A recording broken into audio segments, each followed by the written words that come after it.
My name is Rachel. I am originally from Scotland, but currently I'm based in Lille in the north of France, near the Belgian border. And I know the wonderful Miss Lizzie from our time in Reading last summer because we were teaching at a summer school. For some reason in France, they have 2 weeks off in February for half term as opposed to 1 week off in Britain. So I was on holiday for those 2 weeks, and when we came back, it was like everyone was really aware of the number of cases of corona. The post I work in a language academy, and my job is that I go to different primary schools like every day. So I'm not based in just like one school. I was seeing the effects in schools in about, I don't know, maybe like 8 or 10 different schools, and they're all primary based. And basically every school would have like posters about the COVID, what you were meant to do, like washing your hands on the first like front door of the entrance to the school. There'd be all around the school. There was like loads of them all by like the toilets and everything, obviously telling you to wash your hands. And I think they're my 10-year-olds. They're my Monday classes. Every class I had, as soon as like they would come into the classroom to have the lesson with me, they were like, "Can we wash our hands?" I was like, "Yeah, all right then." So they would all wash their hands. They would sit there. They were constantly using hand gel. I was like, "You don't need to put hand gel on every 5 minutes. You haven't touched anything. And if you have, it's your own pencil case. We're okay." And they were getting very stressed. They were telling me they were stressed, and I was like, "This is not good. They're only 10. This is like something. They must have had some sort of announcement, I'm guessing, in the school." But as you went like to younger years, obviously like they weren't as concerned. I had some 6-year-olds, and whenever they saw me, they would run to hug me, and they would run, and then they would stop, and they would be like, "Oh, no, we can't hug her." And like one of them was telling the others like, "No, we can't hug her." And then they would laugh, but they weren't holding their hands as normal. So they were aware, and they weren't really liking it, but like they were doing their best. And I was like, this is kind of strange because like the French are very touchy-feely, they're very passionate, like everyone greets each other with le bise, and it was like growing. So after those 2 weeks of holiday, it was kind of like that's when, and we came back to school, that was when everything was like very much aware, like this is a thing, we need to take action. I think all the posters were sent to them from higher ups. They all had like the same thing. So it wasn't like individual posters per school, like this is our poster, this is our rules. It was all the same. So it was all implemented, I think, by the government. Like these are the measures we're taking for the coronavirus. So I think that was pretty good. They were stepping in as soon as they knew like the cases were building so much. They were like, no, we need to kind of fix this, especially because I think they were just extremely aware that it was half term, so people are going to travel, they're going to be in a position where they're going to be picking up more germs. So the lockdown, did it happen all at once, or was it like an incremental thing? It wasn't like all at once, but it was pretty fast altogether. It was in the space of a few days. So I heard on like the 16th, which I think was a Thursday in March, and there was an announcement like the schools are all closing. So like Friday is the last day you're gonna have school, and people are gonna go home, and we don't know for how long. And like our boss was like, I think it's till the end of April. So we were thinking, okay, there's 4 weeks left of term, and there's 2 weeks of Easter. So they're just gonna shut it for the rest of this term. They're gonna extend it into the Easter holidays, and then we're all coming back at the start of May. That's what we all initially thought. Friday was the last day, and then the Saturday, I think everyone started panic buying, like the pasta and the toilet rolls, the same thing in like Britain was happening here. And so me and my housemates all went and like had a weekly shop. We were like, let's go, we'll get food for like a week because we're preparing. We were like thinking it's going to go into lockdown. They announced like midnight on Saturday, like we're shutting the restaurants, the cinemas, all the social places. It was like come midnight Saturday, that's all shut. And then I think the Monday they announced Tuesday at midday lockdown, and Okay. that it. So it was like within the space of like a few days, everything had like closed. Like under what conditions can you leave the house? So we have like a specific form. It used to be that you have a paper copy. If you couldn't print it, you had to write it out yourself. You had to write out like your name, your address, where you're born, your birthday. You have to write down like the time you were going out, the day you were going out. You have to sign it and your reason. And you're meant to only have like an hour out. So like you've time stamped this, so you've got an hour from when you say that I've left the house. Now we have it on our phones, so we can just like click in everything, and then it's automatically gone. Okay, this is your time, and like you're done. It's sort of like there's like 5 options I think on the form of what you were allowed to do. So I always click the second one, which is basically I'm going out for food. So it's like you're going out to buy food provisions. You are going to, I think there's a separate form if you are a key worker and you have to work. So if you have to go to the hospitals or whatever, you have a separate form to go along with that. There's an option for you to go out to do exercise, so you can walk around. I think it's a 1 kilometer allowance distance wise. You're allowed to go apparently to vulnerable people's houses. So I think if you know someone who's like really vulnerable and they have no other option of care, I think you can go. And I'm not too sure of the last 2, but it's quite restricted. Like key workers can go out, like you can go to the pharmacy, you can go to get food, you can go for your walk, and your petrol station, but that's kind of like it. I know it's like I'm not a resident of France. I have to have like more documents on me than someone who is a resident of France. Like I have to have my passport and like evidence I live here, or else they'll be like, why aren't you in Britain? Well, it would be more of a hazard for me to go now than staying here. So I kind of thought I'll just stay here. How much is the fine? It was 135 and now it's 200.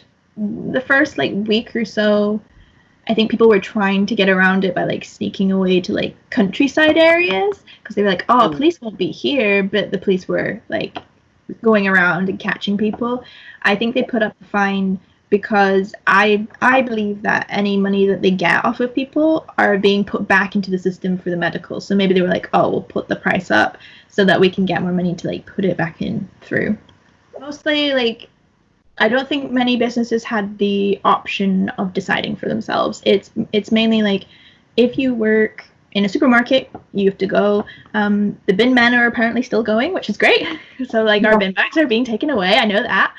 If you work in the hospital, if you work in the pharmacy, bakeries, even though like you can get bread in the supermarket, like from their own bakery, I think specific just bakeries are still open because it's France and they need their bread every day.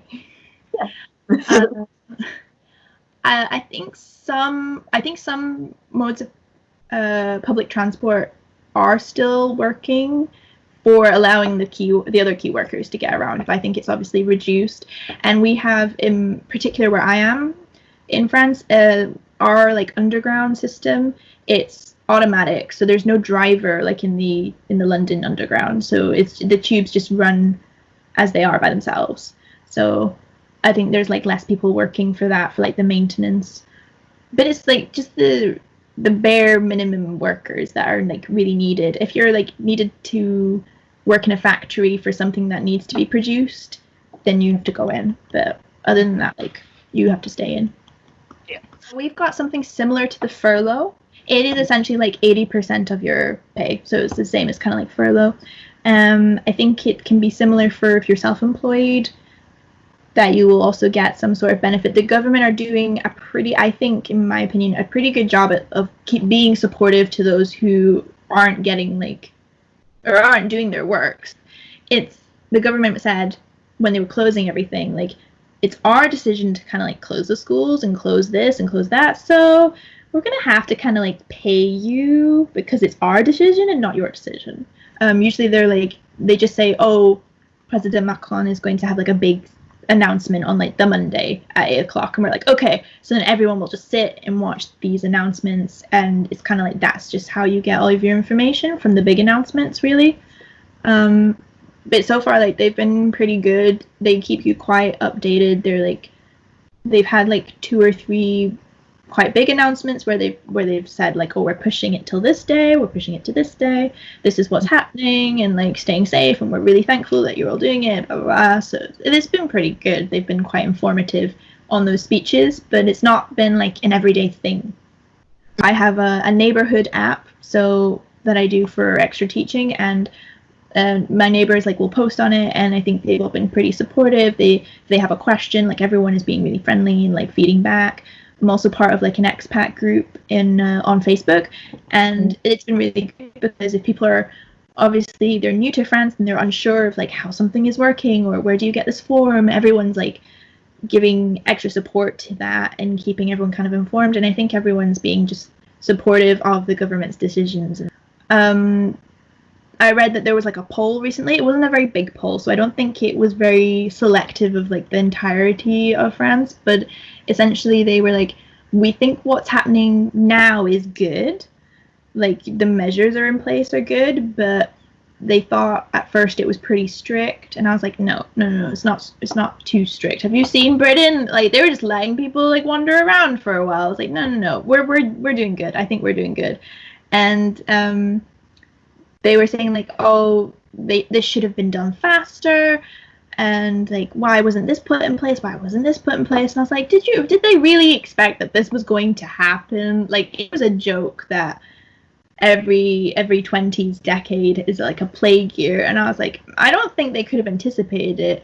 But I know that there was some sort of problem with like mask shortages like at the start of the year, and so I think the government were trying to be like, no, we've got everything in place, and then it came down to like, no, we actually don't have enough masks, so we need to kind of like they started like having some sort of war over masks. Like all the countries were just like trying to steal or outbid for masks. Before the lockdown, I think there was a mix of like, oh, I'm really scared of this virus, like it's coming to France, we could get it. And then there was the other cases of people like, oh no, it's just the flu. Like, yeah. It's just a strain of flu. It's fine. Like, if you catch it, you catch it. I think we're okay. Yeah, I think they think the government acted too slow, but I think they're just, like, annoyed that it's gone so far into the year and it's still kind of going on. I think that part of the dropping of numbers is to do with the isolation, but also maybe to do with the fact that it's no longer flu season. It's in hotter weather. We don't usually catch the flu in summer. So I think that could be helping. So I think if we'd started this in February, I think it might not have even had that much of an impact. Because, like, Italy was ahead of us, like, for lockdown by about 3 weeks. And they're still not fully out of it. So I don't think that reacting faster would have done any different. Is there a plan to come out of the lockdown right now? Yes. It was announced last week that the 11th of May is when we're going to start to slowly come out of lockdown. So they're going to start with some schools, but they're going to start with like specific age groups. So I think like the young ones are allowed back for like the first week, and then after that week they're going to introduce in the second week some more students, and they're going to keep doing that. And I know that some people are kind of like, oh, I don't know if we should open the schools yet. But there is like also the option to have your kids still at home, but you will have to like teach them. But I don't know what else will be open. Certain businesses might reopen, but it's not going to be like everything's open, everyone go and have a party. Like that's not happening yet. It's going to be a slow rebuild and reopening. But they have said the 11th of May, so we're just hoping it's going to still be the 11th of May. So they're doing like a weekly kind of like progression check. And I think we've gone past the peak and we're going into decline of numbers. So it's looking good. There's the worry that we'll be hit with a second wave if people start coming out, and then the numbers could go back up. But I don't think we can all last for too much longer in isolation. So there was a time a week or so ago, maybe, they were a little bit stricter with Paris, I think, just on like the exercise front, because I think people were taking it like too much. They were going out too much and just going like, oh, I'm just going for exercise and like wandering around or whatever. But I think that was mostly just to Paris. Every other area I think has been treated just the same. Say tomorrow you think you've got it, what would you do? First thing, tell my housemate and then be like, maybe I should just stay in my room. And you'll have to clean like all of the kitchen and living room because that's like our communal area, and then maybe like ask her nicely to make me food and then leave it on the stairs so that I'm not going to contaminate anything. I think, considering I'm of the carrier age where I could have it but not show symptoms, but I could pass it along, that it's probably safer for me to just like wait it out in my bedroom. I think if you're one of those people who has a weakened immune system or some sort of like health issue that's going to be detrimental to the fact that you've also got COVID, like you have to like immediately be like going to the hospital or something. I'm not too aware of like the system that's in place, but that's mostly because I am of the carrier age and I don't think like I would get it, or if I get it then it's not going to be that bad, so like it wasn't really a factor of me to look up. I think they're meant to have quite a good medical system. It is insurance based, but if you show up at the hospital, you've got something wrong with you, they've got to kind of treat you like the NHS, like, and then you just got to deal with it afterwards if you've got to do insurance or if you just got to pay. I'm not really registered with a doctor here, but if I had like a problem, apparently I can go make an appointment and pay like 20 euros, and that's kind of like it. I think the regular medical system is coping. I know that they had obviously the shortage of masks, and they did say that they had some issues with ventilators, but they're hoping that by like June they will have produced more ventilators, not just I think for France, but I think they will also like be making more to like give to the neighboring countries as well. So but I think they're coping pretty well in the hospitals. Every time at 8 o'clock here, I just hear clapping outside, so I'm like, oh, I assume we're doing the same thing for all of the key workers here. It's really nice. It's just like you probably don't know what time it is, and then suddenly you hear clapping, you're like, it's 8 o'clock. It's 8 o'clock. I know what time it is now. Yep. Nice. It's nice.